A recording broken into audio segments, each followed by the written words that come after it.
Assalamualaikum warahmatullahi wabarakatuh. Perkenalkan, nama saya Septiani dengan nomor NPM 112111166. Saya dari kelas B221. Di sini saya akan presentasikan tugas evaluasi akhir semester dengan mata kuliah Tata Kelola Perusahaan dan Tanggung Jawab. Yang pertama, saya akan menjelaskan tentang arti tata kelola perusahaan. Variasi pengertian tentang tata kelola perusahaan. Yang pertama yaitu keseimbangan kekuatan dan kewenangan. Yang kedua ada pertanggungjawaban. Yang ketiga adalah hak, proses dan pengendalian. Dan yang keempat yaitu nilai tambah. Secara umum, pengertian tentang tata kelola perusahaan yaitu yang pertama, membuat prinsip dasar yang digunakan sebagai pedoman dalam menyusun sistem tata kelola perusahaan. Yang kedua yaitu membangun sistem pada keseimbangan kekuatan dan kewenangan. Yang ketiga yaitu menciptakan sistem pertanggungjawaban bagi perusahaan. Dan yang keempat yaitu mencapai sasaran berupa peningkatan nilai tambah perusahaan dan pemegang saham, perlindungan kepada stakeholder, dan penurunan biaya keagenan. Selanjutnya di sini saya akan menjelaskan beberapa materi tentang hubungan fidusia. Yang pertama ada perseroan dan perusahaan, yang kedua ada filsafat etika, dan yang ketiga ada fiduciary duty. Selanjutnya di sini saya akan menjelaskan tentang hubungan fidusia. Apa sih hubungan fidusia itu? Hubungan fidusia yaitu terminologi hukum, pengalihan hak kepemilikan suatu benda atas dasar kepercayaan dengan ketentuan bahwa benda kepemilikannya dialihkan tersebut tetap dalam penguasaan pemilik benda. Hubungan bisnis antara organ-organ di dalam perusahaan yang bertanggung jawab dan berfungsi untuk berkembang dan keuntungan perusahaan, organ perusahaan yaitu RUPS, direksi, dan komisaris perusahaan. Bersatu kekuatan antara ketiganya harus dapat menciptakan keseimbangan kekuasaan yaitu wewenang dan kekuatan bagi masing-masing pihak dalam menjalani kewenangan masing-masing. Selanjutnya ada perseroan dan perusahaan, yaitu aktor penting dalam sistem tata kelola perusahaan. Yang pertama ada rapat umum pemegang saham yaitu RUPS, yang kedua ada direksi, dan yang ketiga ada dewan komisaris. Rapat umum pemegang saham RUPS adalah merupakan lembaga atau forum tertinggi dan bagian dari perusahaan sebagai tempat para pemegang saham untuk mengambil keputusan penting yang kewenangannya tidak diberikan kepada dewan direksi maupun dewan komisaris dalam batas yang telah ditentukan oleh undang-undang atau anggaran dasar. Yang kedua yaitu direksi. RUPS juga sebagai tempat untuk memutuskan arah perseroan dan merupakan forum dewan komisaris serta dewan direksi untuk melaporkan dan bertanggung jawab terhadap pelaksanaan tugas serta kinerja kepada pemegang saham. Dewan komisaris yaitu organ perseroan yang berwenang dan bertanggung jawab penuh atas penguasaan perseroan untuk kepentingan perseroan sesuai dengan maksud dan tujuan perseroan serta mewakili perseroan baik di dalam maupun di luar pengadilan sesuai dengan ketentuan dan anggaran dasar. Organ perseroan yang bertugas melakukan pengawasan secara umum dan atau khusus sesuai dengan anggaran serta dasar memberi nasihat kepada direksi. Selanjutnya saya akan menjelaskan tentang filsafat etika. Fiduciary duty ada kaitannya dengan paham deontologisme.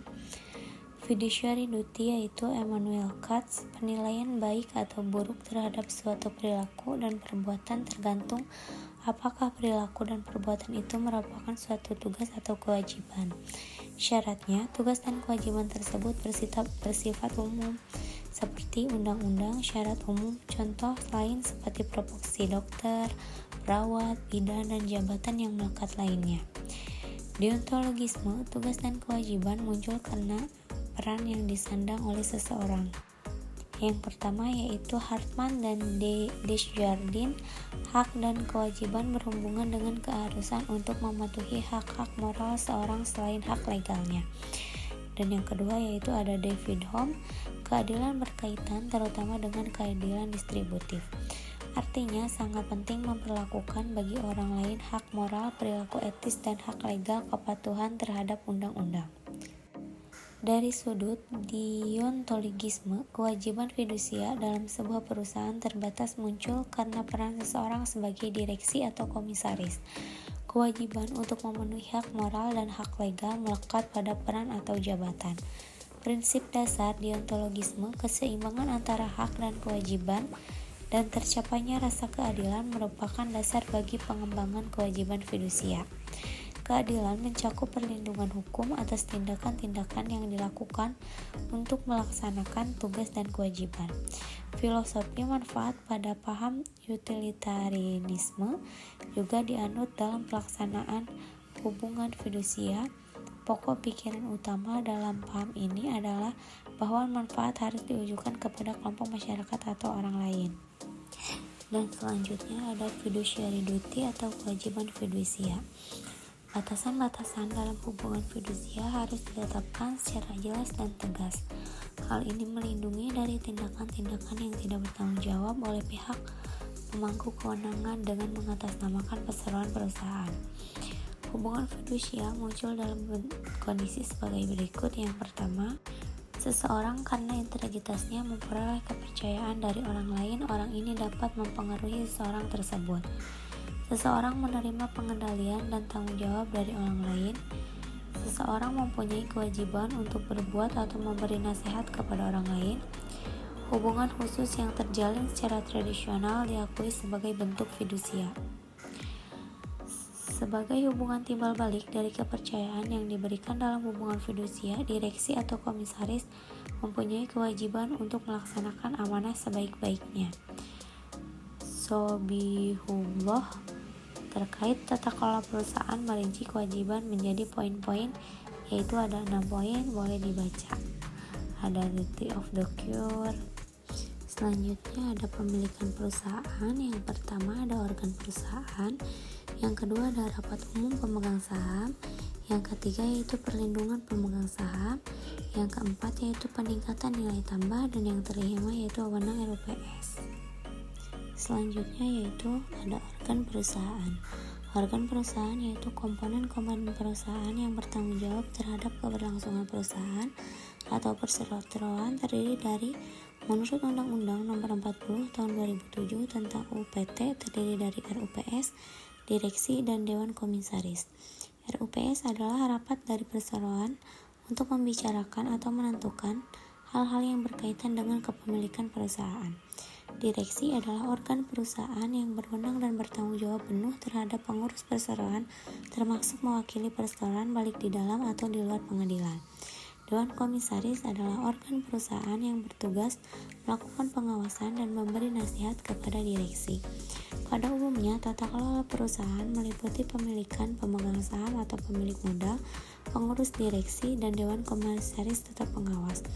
Dalam pasal 92 dan pasal 108 Undang-Undang Nomor 40 Tahun 2007 tentang perseroan terbatas menyebutkan direksi dan Dewan Komisaris dalam hal menjalani tugas dan wewenang harus mengacu kepada kepentingan perseroan, bukan kepada pemegang saham. Selanjutnya ada rapat umum pemegang saham.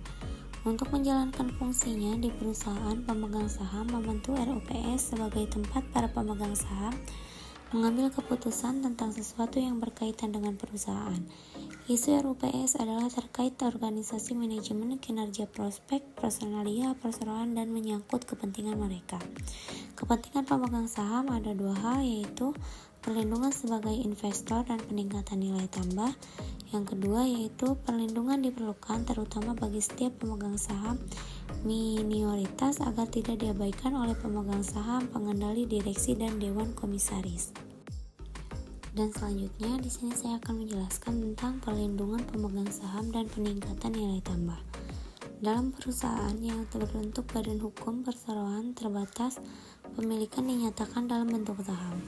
2 hak yang dimiliki oleh pemegang saham yaitu menghindari dan mengeluarkan suara dalam RUPS, menerima pembagian dividen dan sisa kekayaan hasil likuidasi. UPT juga memberikan perlindungan kepada pemegang saham dalam bentuk yang pertama yaitu ada syarat quorum dan syarat pemungutan suara.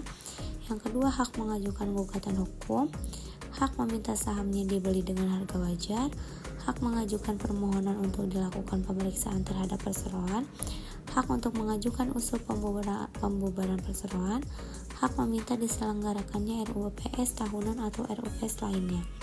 Kepentingan selanjutnya dari pemegang saham adalah peningkatan nilai tambah berupa kesejahteraan akan meningkatkan yang bersumber dari yang pertama yaitu kinerja perseroan dan pengurus pasar. Dan yang terakhir yaitu ada wewenang RUPS.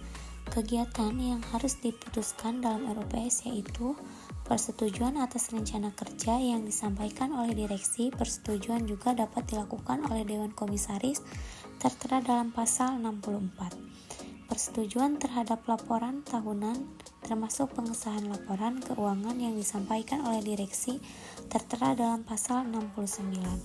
Memutuskan penggunaan laba bersih perseroan tertera dalam pasal 71.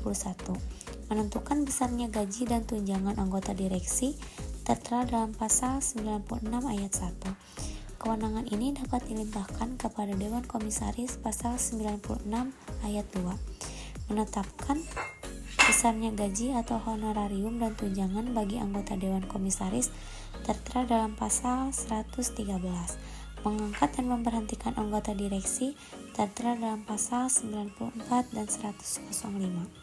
Mengangkat dan memberhentikan anggota Dewan Komisaris tertera dalam pasal 111 dan 119.